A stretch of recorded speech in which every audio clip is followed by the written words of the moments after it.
اور پھر انہوں نے کہا کہ جو نامزد وزیر خارجہ ہیں مارکو روبیو، وہ پاکستان کے میزائل پروگرام پر بھی انہوں نے بات چیت کرنے کی تیاری کی ہوئی ہے۔ انہوں نے کہا جناب کہ ایٹمی صلاحیت کے حامل ملکوں سے مختلف انداز میں ڈیل کیا جانا چاہیے، اور پھر انہوں نے یہ بھی کہا کہ جو بائیڈن انتظامیہ جو کام 4 سال کرنے میں ناکام رہی، وہ آخری 45 دن میں کرنے کی ناکام کوشش کر رہی ہے، بالکل وہی پاکستان کے حوالے سے جو ان کی پالیسی۔ پھر یہ بھی کہا خواجہ آصف نے کہ رچرڈ گرینل یا امریکی دباؤ کا جو ہے وہ عمران خان کے ٹرائل پر جو ہے وہ کوئی اثر نہیں ہوگا، اور انہوں نے کہا جناب پاکستان میں رچرڈ گرینل امریکہ میں تو اثر و رسوخ رکھتے ہوں گے، پاکستان کے اندر جو ہے وہ ان کا کسی قسم کا کوئی کردار نہیں ہو سکتا، میں رچرڈ گرینل کو نہیں جانتا۔ پھر موصوف نے یہ بھی کہا کہ جناب ہمارے تعلقات امریکہ کے ساتھ ٹھیک ہیں، رچرڈ گرینل تو امریکی کابینہ کے ممبر بھی نہیں ہیں، ذاتی حیثیت میں بیان دینے ہیں، یعنی وہ کہتے ہیں نا کہ خطرے کو دیکھ کر کبوتر کی طرح آنکھیں بند کرنا، بالکل اسی قسم کا رویہ خواجہ آصف کا۔ اور پھر موصوف نے دوبارہ سے فرمایا کہ عمران خان اسرائیلی اثاثہ ہیں،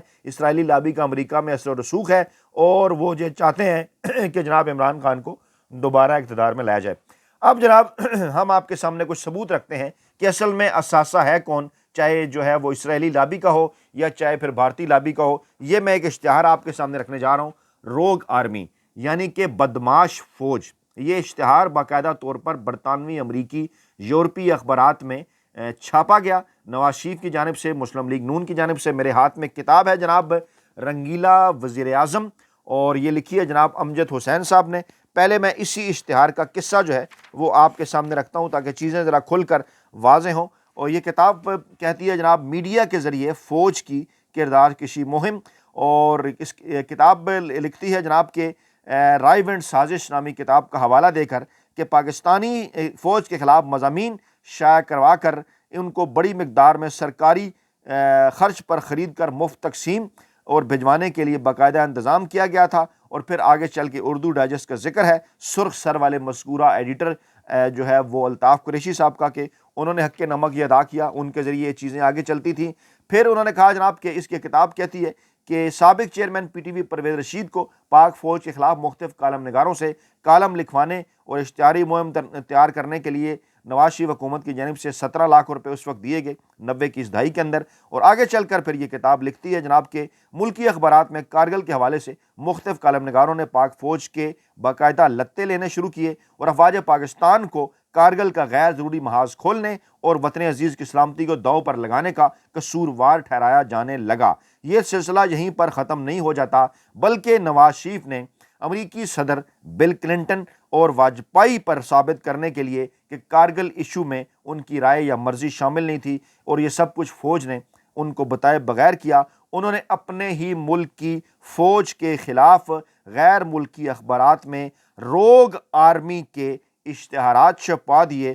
اور ان اشتہارات کے بعد افواج پاکستان کی دنیا بھر میں تصدیق ہوئی۔ یہ ہے جناب وہ اشتہار روگ آرمی کا جو نواز شریف کی جانب سے بین الاقوامی اخبارات میں چھپوایا گیا، اور یہ ایک بار پھر جو ہے وہ سوشل میڈیا کے اوپر بڑی تیزی کے ساتھ یہ جو اشتہار ہے یہ جناب ہو رہا ہے وائرل، اور کہا جا رہا ہے کہ یہ ہے جناب نواز شریف صاحب جنہوں نے جو ہے وہ پاک فوج کو بدماش آرمی جو ہے وہ بدماش فوج جو ہے انہوں نے قرار دیا تھا۔ اچھا، اس کے ساتھ ساتھ انہوں نے کہا جناب کہ اسرائیل کا اثاثہ ہیں عمران خان۔ خواجہ آصف صاحب نے الزام لگایا اسرائیل کا اثاثہ ہے عمران خان۔ اس حوالے سے بھی اسی کتاب کے صفحہ نمبر 193 سے یہ ہائی لائٹ کیے ہوئے ہیں، میں نے کچھ ثبوت میں آپ کے سامنے رکھ رہا ہوں۔ روزنامہ جنگ 19 نومبر 1999، جی ہاں ثبوت ہو تو پھر نواز شریف کے فیورٹ گروپ جنگ گروپ سے ہونا چاہیے۔ تو یہ کتاب لکھتی ہے روزنامہ جنگ 19 نومبر 1999 کو شائع ہونے والی رپورٹ کے مطابق سابق وزیر اعظم نواز شریف نے اپنی پہلی وزارت عظمیٰ کے دور میں اسرائیل سے 1 ارب روپے مالیت کی ٹیکسٹائل مشینری خریدی تھی جو اب پاکستان میں ان کے کارخانوں میں نصب ہے۔ نواز شریف خاندان کے اسرائیلی حکومت کے ساتھ خفیہ تعلقات گزشتہ 10 سال سے موجود ہیں، یعنی 90 کی دہائی کے اندر یہ کتاب بتا رہی ہے۔ نئی دہلی میں متعین اسرائیل کے سفیر برہم یہودا نے انکشاف کیا کہ نواز شریف کے چھوٹے بھائی شہباز شریف نے 1993 میں کم از کم 4 مرتبہ اسرائیل کا جعلی دستاویزات کے ذریعے خفیہ دورہ کیا اور ٹیکسٹائل مشینری کا سودا کرنے کے علاوہ رائے ونڈ کے اپنے زرعی فارم کے لیے اسرائیلی ٹیکنالوجی حاصل کی۔ شہباز شریف نے اسرائیل کے 3 دوروں میں 7 سپننگ یونٹس کا سودا کیا۔ بعد ازاں یہ مشینری جس کی LC لندن میں کھولی گئی، قبرص لائی گئی، یہاں اس کی برآمد کنندہ کمپنی کا نام تبدیل کیا گیا اور پھر بحری راستے سے یہ مشینری پاکستان لائی گئی۔ اسی دوران شہباز شریف اور شریف خاندان کے ایک نوجوان نے اسرائیلی علاقے اکو کا دورہ کیا جہاں یہودیوں نے بہترین باغات لگا کر دنیا کا بہترین پھل پیدا کیا ہے۔ اس دورے میں انہوں نے رائے ونڈ کے زرعی فارم کے لیے اسرائیل کی زرعی ٹیکنالوجی بھی حاصل کی۔ یہ بھی معلوم ہوا ہے کہ معزول وزیر اعظم نے جاسوسی کا نجی نظام قائم کرنے کے لیے انتہائی جدید آلات بھی اسرائیل سے حاصل کیے تھے، جن کے ذریعے نہ صرف ایک جگہ بیٹھ کر ملک کے کسی بھی حصے میں ہو رہی ٹیلی فون کی گفتگو کو سنا جا سکتا ہے، بلکہ خاندان کے کرندے دور جگہوں پر بیٹھ کر کسی خاص کمرے میں ہو رہی گفتگو کو بھی تار کا نظام قائم کیے بغیر سننے کی صلاحیت حاصل کر چکے تھے۔ اور یہ ساری ٹیکنالوجی میاں صاحب نے کہاں سے لی تھی؟ جی ہاں، میاں صاحب نے اسرائیل سے لی تھی، اور پھر اس کی مدد سے وہ فون ٹیپ کیا کرتے تھے جن میں بڑے بڑے صحافیوں کی ناموں کی لسٹ ہے، جرنیلوں کے ناموں کی لسٹ ہے، اور یہ باقاعدہ طور پر جناب 40 سے زائد صحافی یہاں پر اس کتاب کے اندر ان کے نام ہیں۔ اسی طرح سے جناب وہ بتا رہے ہیں سیاستدان، صحافی، جج، کور کمانڈرز اور اسی طرح سے اہم عہدیداران جتنے بھی تھے، ان تمام کے فون جو ہے وہ نواز شریف صاحب ٹیپ کرایا کرتے تھے۔ لیکن نواز شریف صاحب خود بھی اسی ٹیپنگ کا کس طرح سے شکار ہوئے، کس طرح سے ان کی وہ کال پکڑی گئی جس میں وہ آرمی چیف کو دھوکہ باز قرار دے رہے تھے، جس میں وہ بھارت کو پاکستان پر حملے کی دعوت دے رہے تھے۔ اسی کتاب کے مطابق 12 اکتوبر کی اس رات کو ایک اور اہم ترین معاملہ بھی ہوا تھا، اور نواز شریف نے جب اپنے نامزد کردہ آرمی چیف جو ان کے نامزد کردہ تھے خواجہ ضیاء الدین، جب فوج نے انہیں باس نہیں مانا تو انہوں نے آخری کارڈ کے طور پر واجپئی کو ہاٹ لائن پر کال کی، جس کا دورانیہ تقریباً 73 سیکنڈ تھا، اور جناب جو گفتگو ہوئی وہ میں آپ کے سامنے رکھ دیتا ہوں۔ نواز شریف نے کہا، واجپئی صاحب میں نواز شریف بول رہا ہوں۔ واجپئی صاحب نے جواب دیا، آپ گھبرائے ہوئے لگ رہے ہیں، جس پر نواز شریف نے کہا، ہاں میں نے کرگل کا محاذ کھولنے والے آرمی چیف کو برطرف کر دیا ہے، لیکن فوج اس حکم پر امپلیمنٹیشن روک رہی ہے، آپ فوراً پاکستان پر حملہ کر دیں۔ یہ نواز شریف صاحب ملک کے وزیر اعظم،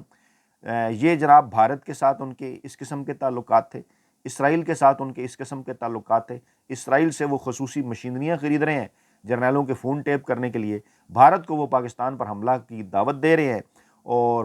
اس وقت کے آرمی چیف کو، پاک فوج کو، اس وقت کی اسٹیبلشمنٹ کو دھوکے باز قرار دے رہے ہیں۔ آرمی